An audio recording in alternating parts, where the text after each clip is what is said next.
1911 সাল যখন খালি পায়ে ভারতীয়রা ব্রিটিশদের হারিয়ে ইতিহাস তৈরি করেছিল।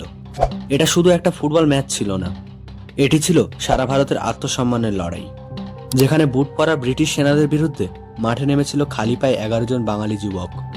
আর সেই খেলাই ইতিহাস লিখেছিল 1911 সালে, যেদিন মোহনবাগান ব্রিটিশদের হারিয়ে আইএফএ শিল্ড জিতল, আর প্রথমবারের মতো ভারতীয়দের হাতে উঠল শিল্ড। আজ আমরা ফিরে যাব সেই পুরানো দিনের গল্পে, একটি ম্যাচ যা শুধুমাত্র ফুটবলে নয়, ভারতের ইতিহাসেও এক অমর অধ্যায়।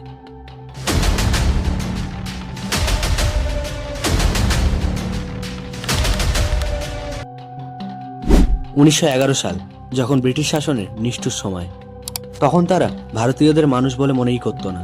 স্কুল, কলেজ থেকে বিচার ব্যবস্থা সবকিছু ছিল ব্রিটিশদের নিয়ন্ত্রণে। এই সময়ই ফুটবলকে ব্রিটিশরা ভারতে নিয়ে আসে, কিন্তু তখন খেলাটা ছিল তাদের অহংকারের প্রতীক। তাদের বিশ্বাস ভারতীয়রা